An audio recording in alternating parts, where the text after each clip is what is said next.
Hello there, my name is John and I am a nobody.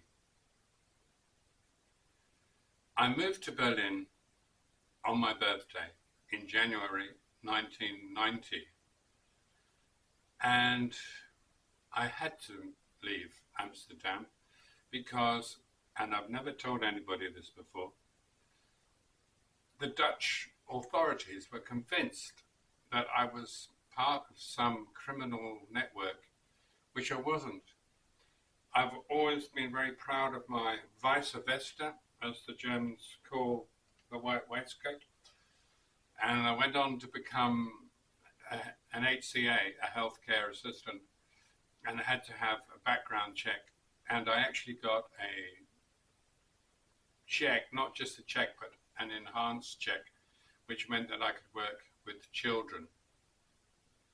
No criminal record, nothing, no skeletons in my cupboard, mate. And I was picked up in Amsterdam by two lovely Germans, and I'm very thankful to you both still for picking me up. And I'm still very thankful to the American woman who helped me so much during my formative years in in Berlin.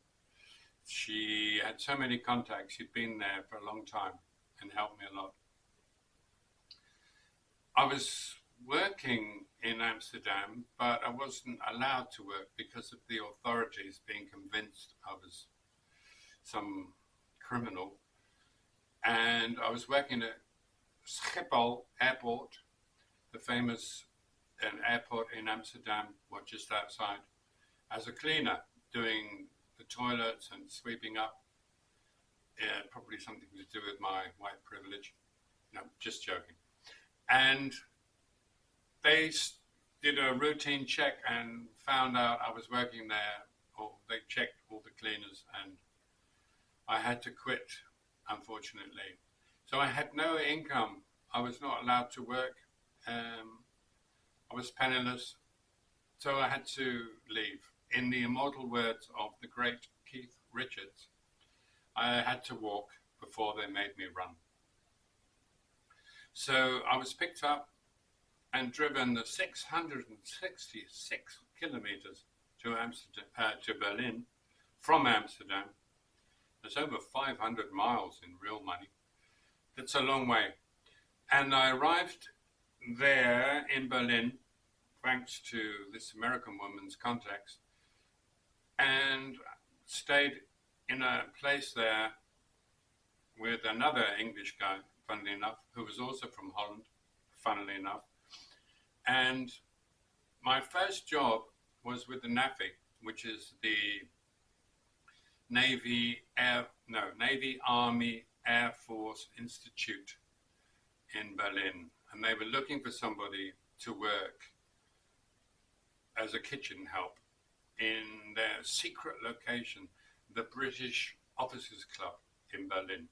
And this was my first job. I stayed there for quite a while. It was so secret, the location was, that I was told on the telephone that, I shouldn't tell anybody I was going to work there or where it was. So when I went down there for my interview, I was very surprised to see this huge plaque on the wall that said British Officers Club Berlin on it. It's now a country club. And I walked in, they had 3 tennis courts on the side, and on the other side was a little box with glass windows, and inside was a security guard. So as it was January, it was winter and it was dark by the time I got there for my interview.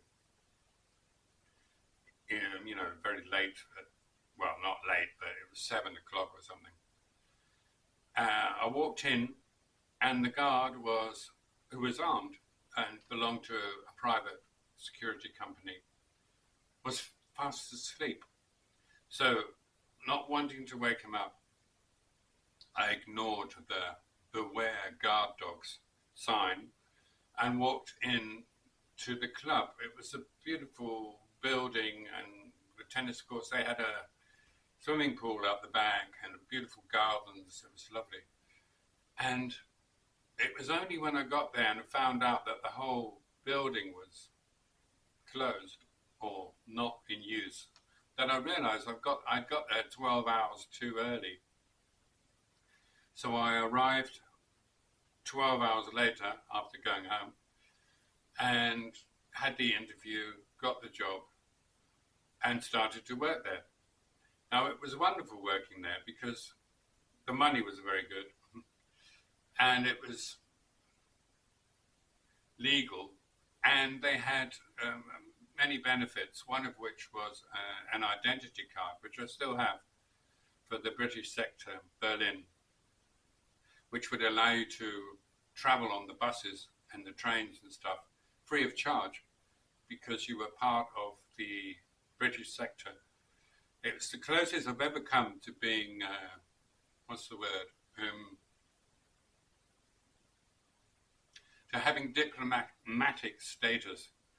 So if you crossed over the border, because the wall was still up, I mean, it had technically come down, but most of it was still up, and there were still border guards, and if you went through into the east part of Berlin, you had to show your pass, but nobody was allowed to touch it, none of the guards. You were allowed to use that special Allies lane and go through, but it was, as I say, the closest I've ever come to being, you know, having a diplomatic immunity. So the other great thing about working there was that I learned a lot, and it's always good to learn new things.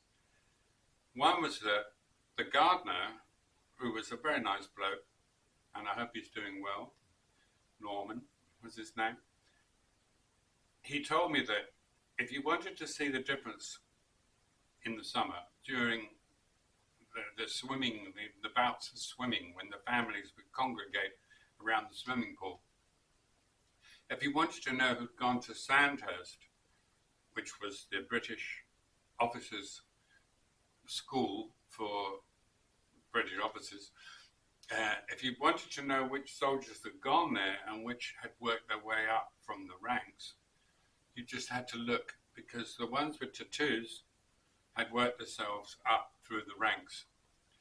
And tattoos in those days were not the what they are today, which is basically an accessory, a fashion accessory, to show how much, you know, money or influence you have. No, in those days, tattoos were something completely different. So you could actually see, okay, he's come up through the ranks and he hasn't, just by looking at if they had a tattoo or not. It was a very interesting place to work. We only had one time we had to do a whole search of the building, looking for, and what's the word I can use for YouTube, a device, an explosive device. I've been looking for them before because when I worked for the NHS, I'd looked for them twice. I had to look for them twice. In those days, usually the threat came from our neighbours across the Irish Sea. It's not like today where the threats are from somewhere else or from what they call the religion of peace.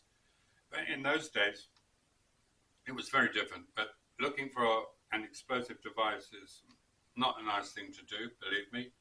I've done it on several different occasions. The other thing was about working there was that I still had a very good reputation because of my white vest. And I knew this very big record company in Germany, very famous, very big record company. And I got a call from them one day asking me to come down to Cologne to help with one of their bands. I was supposed to go down and check out all their lyrics and give them any tips or any help I could. So I asked my boss at the Officers Club, and I was allowed to board this wonderful flight, Lufthansa flight, business class. And so I got a day or two off from work, and then I was on this flight, drinking a glass of sparkling wine. I went down to Cologne. I got a taxi to the hotel, all paid for by the record company, and turned up at the hotel. The manager came out and said, are you Mr. So-and-so? We've been waiting for you. Come on in. He personally showed me my room, which was beautiful. It was a great hotel. That evening I had a lovely meal in the hotel and some wine, lovely wine, all paid for by the record company. Next day I went down to the studio in a taxi, paid for by the record company, and helped them doing my job with their lyrics, checking everything, checking their pronunciation, everything else. The next day I was back on a lovely flight back to Berlin, and then I was arm deep in washing up water. I'll never forget it. It was one of those events, those crazy events that happen in your life. You think, my God, what was that all about? And somehow it was wonderful to be at the bottom of the ladder and then suddenly find yourself in the middle of the ladder and then suddenly find yourself at the bottom of the ladder again. Anyway, there you go. Life is a strange thing, as you all probably know. Thank you for watching this, and I look forward to seeing you in the next one. Take care of those you love, and all those you love and care of. And as always, Tschüssikowski.